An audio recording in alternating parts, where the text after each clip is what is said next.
여러분 안녕하세요. 그간 잘 지내셨는지 모르겠네요. 지금이 아마 한국은 추석 연휴 끝자락일 것 같은데 여기는 뭐 한국 추석하고는 별 상관이 없어서요. 주말 지내고 지금 화요일입니다.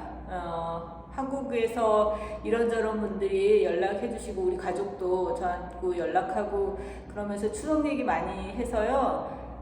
추석을 같이 지낸 것 같은 기분입니다, 지금. 여기서는 저는 뭐 따로 추석 뭐 이런 거를 챙기지는 않았지만 주변 분들이 많이 얘기해 주시고 또 한국에서는 추석이지만 여기서는 어떻게 지내냐고 물어봐 주셔서 같이 추석을 지낸 것 같은 그 기분으로 지내고 있어요. 지난번에 제가 유튜브 영상 올린 게 아마 이 아파트로 이사 오고 나서 한 이틀 지나가지고 찍고 바로 올린 거니까 지금 9월 후반 돼서 꽤 시간이 지났네요. 한 달 이상 지나간 것 같아요. 그때 제가 이제 주제로 삼았던 게 미국의 특히 이제 피츠버그에 와서 제가 풀브라이트 미드 커리어 리서치 프로그램의 수혜자로서 연구하면서 다른 어떤 연구 내용보다는 주거의 문제들, 그러니까 외국 생활을 하면서 제일 중요하게 생각하게 된 게 다른 어떤 것보다도 거주의 안정성이라고 생각을 한다, 이런 얘기를 주제로 말씀을 드렸고, 제 개인적인 경험이 또 오히려 구체적이고 좀 여러 종류의 경험을 짧은 기간에 마치 인텐시브 코스처럼 집중 강좌처럼 하게 돼서 그걸 가지고 얘기를 했었고요. 그때 이제 모르겠어요. 얼마나 많은 분들이 그걸 또 재밌게 흥미롭게 또 관심 있게 보셨는지 모르겠지만 제 가까운 지인들은 그 영상을 보고 또 흥미롭게 봤고 또 이사간 아파트가 좋은 것 같아서 다행이고 뭐 이런 얘기 많이 해주셨어요. 그 다음에 풀브라이트 코리아 측에서도 이제 그 영상을 보고 제가 이제 이런 영상이 있다고 소개를 했고 보고 또 다른 풀브라이트 지원자나 또 앞으로 이런 부분에서 도움이 될 수 있겠다, 이런 반응을 해주셨답니다. 오늘은 먼저 얘기를 하자면 저는 굉장히 잘 지내고 있어요. 이 피츠버그의 카네기 멜론 대학의 로보틱스 인스티튜트에서 연구하는 그 과정이 뭐 아주 무슨 출퇴근을 의무적으로 해야 된다든가 아니면 강의를 제가 하는 역할이 아니에요. 제 트랙은 연구를 집중적으로 할 수 있는 강의 의무가 있거나 그런 트랙이 아니고 풀브라이트 스칼러십에서 그래서 연구를 하는 그게 가장 중요한 목적이고 특권인데 그걸 이를테면 무슨 9 to 5 출퇴근하고 뭐 그런 프로그램은 아니어서 제 개인적인 연구를 꾸준히 이어나가는 한편, 그 다음에 이제 풀브라이트의 컬렉 동료 교수님들 그리고 PhD 코스에 있는 학생과 이렇게 이제 공동 팀을 만들어서 주제를 가지고 연구를 진행하고 있답니다. 그래서 오늘은 그런저런 부분들, 제가 어떤 연구를 하고 있는지, 그 다음에 여기서 특히 피츠버그에 와서 뭔가 어떤 시도를 했는지 이런 얘기 짧게 하고 싶어요. 먼저 제가 개인적으로 하고 있는 연구는 사실 이 풀브라이트 프로그램에 지원받게 된 주제는 그거였어요. 도래하는 미래에, 한국어로 풀자면 도래하는 미래, 그러니까 가까운 미래에 우리가 지금 막 과학과 기술 쪽에서 열심히 발전하고 있는 인공지능 기술이라든가 머신러닝이라든가 그다음에 뭐 알고리즘 같은 그런 하이 테크놀로지 분야의 기술들을 미학 그리고 예술과 융합해서 생각했을 때 우리에게 어떤 미학적 과제가 남겨질지, 내지는 그 미학적 과제가 어떻게 탐구할 주제가 될 건지에 대한 연구를 하러 왔어요.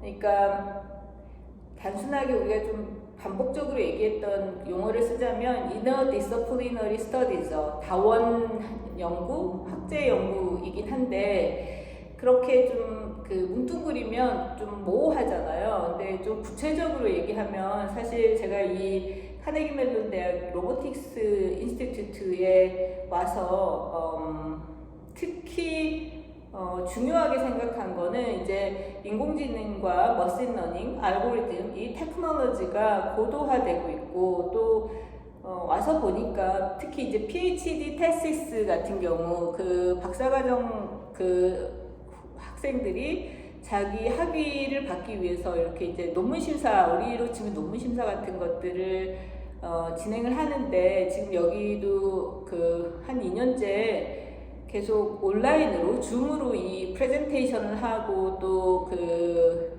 뭐죠? 심사위원들의 Q&A와 이런 것들을 진행하는 거예요. 그래서 저에게도 그걸 그러니까 볼 수 있고 들어가서 이렇게 같이 줌에서 보고 할 수 있는 그 연락이 오기 때문에 들어가서 꾸준히 보고 있는데 이 분야를 모르는 그러니까 저를 포함해서 대부분이 자기 분야가 아닌 이 사람들이 생각하는 이 인공지능이나 머신러닝이나 알고리즘의 분야하고는 좀 다른 게 뭐냐면 굉장히 스페시파이 돼 있는 거예요. 그러니까 사실은 외부에서 보면 그게 그거 같고 굉장히 그 분야 안에서 밀도가 높게 합쳐져서 뭔가 연구가 될 거라고 생각하지만 마치 현대미술이나 뭐 아니면 철학이나 미학에서도 단어 하나나 아니면 개념 하나 가지고 평생을 연구하는 거와 마찬가지로 이 알고리즘, 인공지능 분야도 굉장히 특화되어 있는 거예요. 그리고 아주 핵심 그 기술이라든가 개념부터 베이스먼트가 되는, 기초가 되는 어떤 논리라든가 구조 같은 경우도 방대하지만 또 그 줄기를 훑어보면 하나의 핵심이 있고 또 그 핵심들이 아주 무수하게 작은 단위로 쪼개져 나가서 각자 연구 주제들이 만들어지고 그 연구 주제들을 가지고 누군가는 코딩을 하고 누군가는 그 마누버, 그러니까 구동장치 같은 것들을 그 개발하는데 역점을 두고 또 그 구동장치의 예를 들면 평면성 같은 것들을 어떤 식으로 더 강화시킬 것인가. 뭐 예를 들면 이제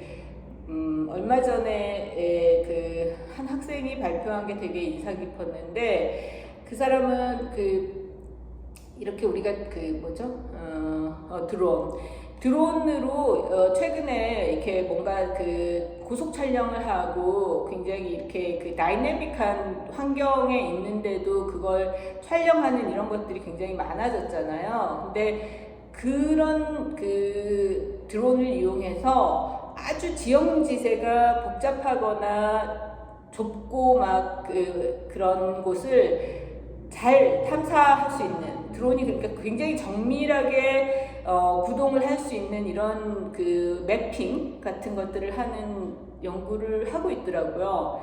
그러니까 말 그대로 제가 이 얘기를 왜 하냐면, 그러니까 저만 그랬는지 모르지만 인공지능이라든가 머신러닝이라든가 또 로보틱스 쪽의 연구 이러면 되게 우리가 단순화하는 경향이 있잖아요. 일반인이니까 잘 모르니까. 근데 그 안에 들어가면 굉장히 특화되어 있는 작은 부분들이 중요한 주제로서 연구가 되고 있더라. 이 얘기를 하고 싶었습니다. 그다음에 저는 이제 그런 것들을 지금은 마치 이건 이제 그 PhD 학생이 쓴 표현인데 자기 지금 이제 그 박사과정 수업을 듣고 있지만 어떤 수업들은 굉장히 보링하다. 박사과정생인데도 불구하고 그런 얘기를 해서 제가 농담으로 너한테는 되게 그러니까 당신한테는 보링할지 모르지만 나한테는 그거 굉장히 도전적인 수업일 수도 있어요. 이런 얘기를 한 적이 있어요. 그때 되게 재밌다고 웃던데 사실 이게 그 강의라든가 또 아니면 어떤 책이라든가 이런 것들의 수준은 결국은 인디비주얼한 것 같아요. 근데 제가 이제 그런 점에서 협업이라든가 공동연구가 재밌어지는 거죠, 사실은. 근데 지금은 컴퓨터 사이언스 쪽하고 제가 이제 컨템포러리 아트 크리티시즘으로 특히 그 아트 크리티시즘을 그러니까 미술 비평을 저 같은 경우는 미술 이론에 특화한다기보다는 철학에 가까운 좀 더 구체적으로는 에스테틱스를 기반으로 한 미학을 기반으로 한 미술 비평이라고 저는 제 비평을 정의를 하는데 그런 미술 비평 특히 이제 철학이라든가 미학이 가지고 있는 인터프리테이션 능력들 그리고 개념을 디스크라이브하는 능력들을 극화하는 그게 이제 제 비평의 특징이라고 생각을 하는데 그거를 재밌게도 일종의 매트릭스로 그 평가의 기준으로 이렇게 좀 명문화해보는 아니면 이렇게 뭐랄까 폼을 만들어보는 연구를 시작하게 됐어요. 그 계기가 됐던 게 이제 여기 제가 피츠버그 카네기 멜론에 와서 한 20여일 됐을 때 참여하게 된 워크숍이 하나 있는데 크리에이티브 머신이라는 그런 주제를 갖고 있는 그러니까 기계나 테크놀로지 분야에서 창조성이 생각보다 훨씬 중요한 개념이고 모두들 도전적으로 생각하는 그 개념이더라고요. 그러니까 결국 역시 이런 생각이 들어요. 결국 역시 어떤 곳에서도 창조성이라는 개념, 뭔가를 창작한다든가 능동적 어떤 그 행위라고 하는 것 그거에 대해서 우리가 되게 높게 평가하는구나. 그게 꼭 예술 분야만이 아니라 이런 생각을 하는데 그 워크숍에서 재밌는 그 세션 하나가 있었어요. 그러니까 대부분은 그 인바이트 스피커들의 스피치들이 있었고 그 다음에 그걸 한 시간 단위로 끊고 우리 전체 이제 패널 토론을 하고 그런 세션과 더불어서 한 세션은 미리 제출된 이미지들을 그러니까 작품 이미지들을 가지고 이 컴퓨터 사이언티스트들이 이렇게 그 이밸류에이션을 하는 거예요. 근데 이제 별점 주기 같은 것들이었던 거죠. 근데 제가 그거를 보면서 어떤 식으로 질문을 하나 던져야 되게 이제 저는 간단한 질문이었지만 이제 받아들이는 컴퓨터 사이언티스트 쪽은 되게 이렇게 그 도전적이거나 내지는 되게 그 핵심을 찌르는 질문이라고 생각을 했었나 봐요. 그게 뭐였냐면 어떻게 당신들이 이렇게 빨리 그 작품을 평가할 수 있느냐 이런 질문을 했거든요. 미술 비평가인 나에게는 그런 식으로 뭔가 그 빨리 평가를 끝내거나 보고 즉각적으로 점수를 매기는 것들에 대해서 그 좀 약간 이제 납득하기도 어렵고 뭔가 이렇게 받아들이기 불편함이 있다 뭐 이런 식으로 이제 얘기를 한 거죠. 그게 계기가 돼가지고 지금 이 카네기 멜론 대학의 컴퓨터 사이언티스트하고 그다음에 로봇 공학자하고 그다음에 그 코스의 PhD 학생하고 해서 저를 포함해서 4명이 공동 연구를 진행하고 있어요. 그게 이제 주제로는 How Art Critic Evaluate the Artworks. 그러니까 미술 비평가는 어떻게 미술 작품을 평가하는가라는 주제의 연구예요. 공동 연구인데 처음에 시작 단계에서는 강수미라는 미술 비평가는 어떤 식으로 미술 작품을 평가하는가를 객관화하고 그거를 나아가선 알고리즘으로 분석해보는 것들을 하기로 했는데 진행하면서는 이제 이게 조금 그 밸런스가 바뀌었어요. 그러니까 제가 중심이 되는 거는 맞는데 제가 오히려 이제 그 먼저 아주 기초적 단계로서 제 미술 비평에 대해서 제가 객관화해보는, 자기를 분석하는, 자기가 어떤 식으로 비평을 하는지. 근데 그게 방법론보다는 비평의 기준들을 명확하게, 한 번도 제가 이제 20여 년이 넘는 동안 미술 비평을 했지만 한 번도 그렇게 객관화시켜, 그러니까 자기 미술 비평을 객관하지 못한다는 뜻이 아니라, 이를테면 어떤 기준이 나한테는 되게 중요한 미술 비평의 기준이고 이걸 가지고 어떻게 평가한다라든가 이런 말들을 하지 않았고 어딘가 공표한 적이 없는데, 그걸 제가 해보게 된 거예요. 그게 이제 지금 우리의 연구 단계에서 되게, 저로서는 제가 보기에는 되게 중요한 한 단계를, 스테이지를 끝내고 다음 단계로 넘어가게 된 그 conclusion이었던 것 같은데, 결론이었던 것 같은데, 그게 이제 사실 뭐 연구 단계이기 때문에 제가 다 보여드릴 수는 없지만, 이제 이런 식으로 자세히 보이지는 않으시겠지만, 일단은 제가 일종의 페이퍼처럼 저의 수미강, 아트 크리틱 수미강의 매트릭스가 뭐가 있는지에 대해서 서술을 했답니다. 그러니까 분석을 한 거죠.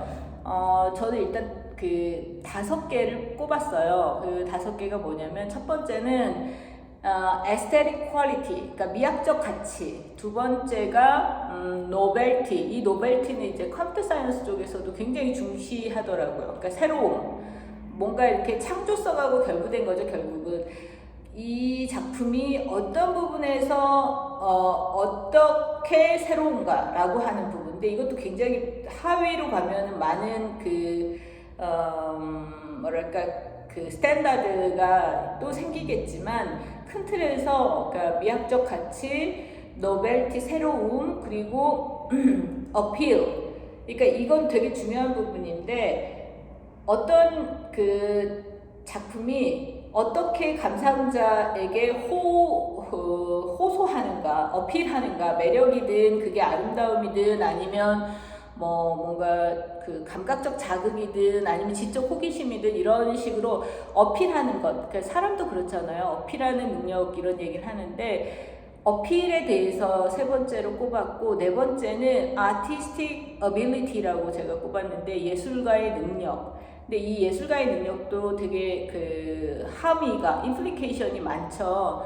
근데 제가 말하는 이 artistic ability라는 건, 한 예술가가 자신의 예술을 시작하고 이끌어 나가고 어떻게 지속하는가, 그리고 그 작품들이 이를테면 이제 그 작가가 죽고 난 다음에도 어떤 식으로 잠재적 가치들을 역사적으로 실현하는가, 이런 부분과 관련한, 그러니까 되게 이렇게 광범위한 의미가 될 수 있지만, 사실은 모든 예술 작품이 아티스트로부터 시작되고 탄생하고 또 각자의 그 작품마다의 삶을 살게 된다는 측면에서는 아티스틱 어빌리티가 되게 중요한 것 같아요. 근데 이 아티스틱 어빌리티도 역사적으로라든가 미술 제도상으로 보면 또 되게 여러 가지 세분화시킬 수 있는 기준들이 있죠. 그 다음에 마지막으로 소셜 펑션을 들었어요. 그러니까 사회적인 기능, 역할. 그러니까 다시 정리하면, 그 강수미 미술 비평가의 미술작품 비평의 기준은 5가지인데, 제일 먼저, 근데 물론 이 5가지에는 어떤 히에라르키도 없어요. 뭐 예를 들면 1번이 제일 중요하고 5번이 제일 덜 중요하다, 이런 뜻이 아니라, 그 안에서의 우선순위는 전혀 없는데 그 요소들이 5가지 정도로 정리할 수 있다는 거죠. 다시 얘기하면, 첫 번째가 aesthetic quality, 미학적인 가치. 근데 이 미학적 가치에는 형식에 대한 것, 내용에 대한 것이 포함되어 있고, 그 안에 미학적인 전통들이 어떤 식으로 이 예술 작품 안에서 실현되거나 내지는 제시되고 있는가, 이런 부분이 이제 aesthetic quality이고요. 두 번째가 아까 말씀드린 novelty, 새로움에 대한 것. 이 새로움도 어떤 부분에서는 미학적인 가치들하고 연결이 되지만 그 미학적 가치들을 계승하면서도 아주 새롭거나 도전적이거나 실험적이거나 아니면 이제까지 사람들이 받아들이거나 생각하지도 못했던 어떤 것들을 제시한 부분이 있다면 그걸 노벨티라고 얘기를 할 수 있는 것이고, 세 번째 어필 같은 경우는 이건 이제 베냐민의 개념까지 제가 이제 그 인용을 하면서 정의를 한 것인데, 어필이라는 건 베냐민에 따르면 우리가 그 어떤 예술 작품이 나에게 보내는 호소 같은 거예요. 근데 이 호소가 사실 그 제가 어떤 작품을 보고 바로 즉각적으로 그냥 나하고 이 작품과의 관계 속에서만 형성되는 게 아니라 일종의 세대에서 세대로 이어지는 그런 어떤 호소력이라고 얘기를 하면서, 그렇기 때문에 아름다움이 가지고 있는 그 호소력은 사실 고대 로마의 사람들이 죽음을 정의하던 거랑 비슷하다고 얘기한 그 서술한 부분이 있어요. 베냐민이 보들레르의 몇 가지 모티프에 관하여라는 글에 주석으로 그 내용을 써놓은 게 있어요. 미란 무엇인가에 대한 정의인데요. 나중에 여러분들이 꼭 찾아서 읽어보세요. 굉장히 아름다워요. 아름다움에 대한 정의인데 그걸 죽음과 연결시켰고, 그 죽음이라는 것이 어떻게 세대에서 세대로, 그리고 인간 모든 존재, 살아있는 존재라면 피할 수 없는 어떤 죽음의 공동체 같은 것들로 얘기를 서술을 해놨거든요. 무슨 얘기냐면 고대 로마의 사람들은 죽음을 에디푸레스 이레라고 했다. 그러니까 많은 사람들이 있는 곳으로 라는 뜻인데요. 그 뜻이 그러니까 무슨 얘기냐면 인간은 죽음을 피할 수 없잖아요. 물론 동물들도 마찬가지지만 뭐 식물도 그렇고 사라지고 소멸하고 변화하잖아요. 근데 그런 어떤 의미에서 아주 포괄적인 의미에서 존재의 죽음이라는 걸 어떻게 이해할 수 있냐면, 누구나 피할 수 없고 누구나 언젠가는 죽을 거고, 근데 그 죽은 사람들이 다 존재가 사라져 버리는 게 아니라 어딘가로 떠나는 거라면, 그리고 그 떠나서 다른 삶을 계속 살고 있는 거라면 나의 죽음도 사실은 그 앞서 죽은 분들의 새로운 거주지에 가는 거잖아요. 그렇게 그 고대 로마의 사람들이 죽음을 이해했다는 거예요. 근데 그거를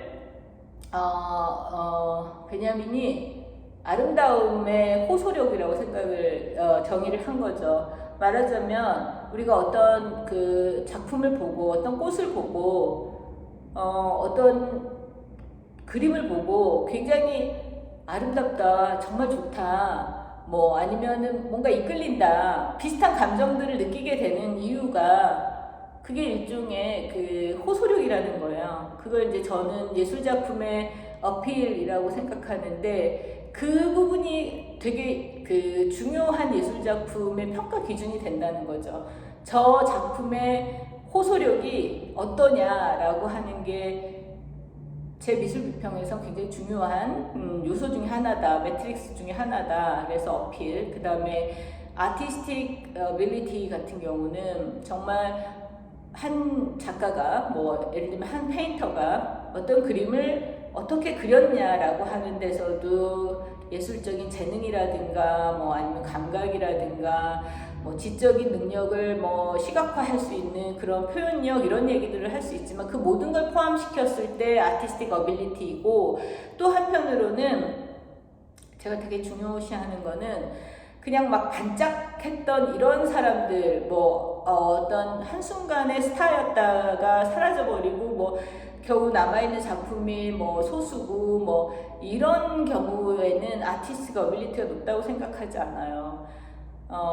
오히려 뭐 아주 일평생을 굉장히 성실하게, 꾸준하게, 그리고 지속적으로 자신의 예술 세계를 빌드업해가는 예술가의 능력이 되게 중요하다고 생각하는데, 그런 점에서 아티스틱 어빌리티는 좀 굉장히 저한테는 통합적인 개념이에요. 그러니까 한 예술가의 타고난 재능부터 그 예술가가 그 어떻게 자기 삶을 헌신해서 예술을 자신만의 예술 세계를 구축하는가까지가 사실 중요한 제 미술 비평의 평가 기준이다 이렇게 얘기할 수 있는 거죠. 그러니까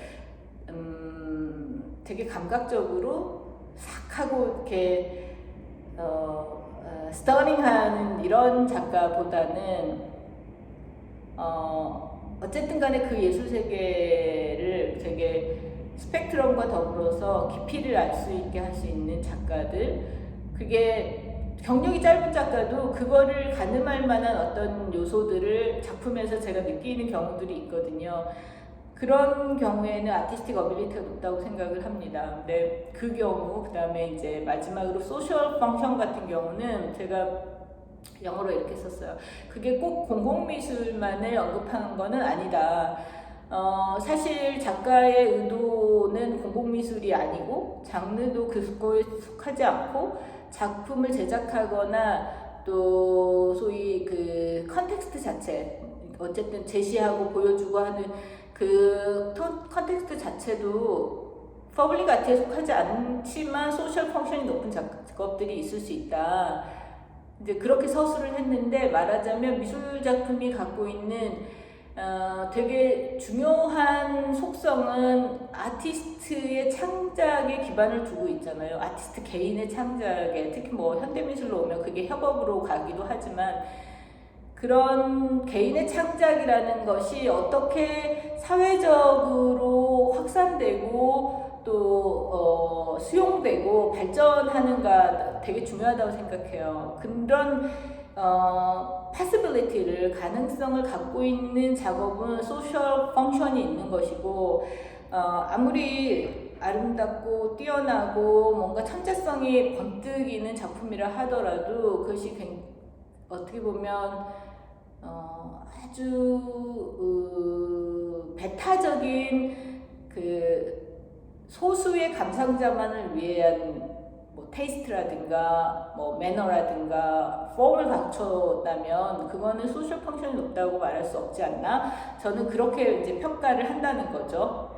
어쨌든 제가 이제 지금 쭉 소개한 게 완성된 연구가 아니라 제가 자기 자신을 객관화해서 제 미술 비평이 어떻게 이루어지는지에 대해서 한 20년이 넘어가면서 되게 일부러 그런 게 아니라 그 연구 기간 동안 이 카네기 멜론 대학의 교수들하고 이걸 같이 정리하고 있답니다. 지난번에 그 페이퍼를 제가 다 이제 끝내서 연구하는 공동 연구자들한테 이제 보였는데, 특히 이제 PhD 그 캔디데이트 학생 피터 같은 경우가 굉장히 오거나이즈가 잘 돼 있고 자신이 이제 이 내용을 가지고 알고리즘을 해볼 수 있을 것 같다고 얘기를 했어요. 그래서 그걸 좀 기대하고 있는 단계랍니다. 네. 오늘 이런저런 얘기하면 뭐 많은 얘기를 한 것 같지 않은데 또 시간이 뭐 28분이 지나가네요. 네, 제 미술 비평의 매트릭스를 마련하고 있다는 얘기 오늘 했고요. 사실 제가 여기서 찍고 있는 이유가 있는데 이 그림이 며칠 전에 제가 그린 거예요. 네, 제가 이렇게 그렸는데 뭐 아시는 분들은 아시겠지만 제가 회화를 전공했답니다. 그리고 뭐 그림을 열심히 그리지 않은 수십 년이었지만 지금 지금 그 연구년 와가지고 오히려 이렇게 좀 뭔가 그림을 그리는 계기들이 좀 생겼어요. 그래서 저 그림은 제가 얼마 전에 그 부케를 샀는데 이 식물이 되게 특징이 있는 거예요. 그리고 사실 이 화병도 여기서 산 건데 되게 제가 아름다운, 그러니까 얘들의 호소력에 넘어가서 이 그림을 밤에 한 20여 분 사이에 뭐 되게 저가의 수채화 물감을 사가지고 그렸답니다. 그리고 네, 그렇습니다.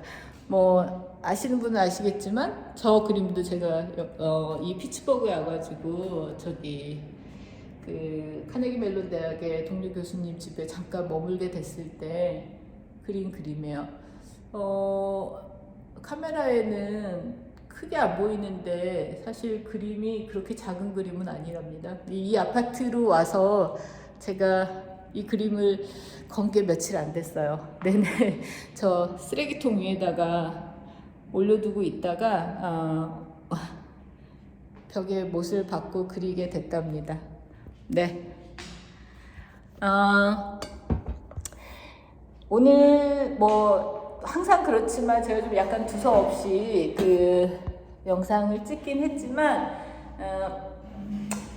여러분들에게 최근에 제가 어떤 연구하고 있는지, 그리고 전 잘 지내고 있다고 안부 인사도 겸해서 오늘 얘기를 했습니다. 잘 지내세요, 여러분.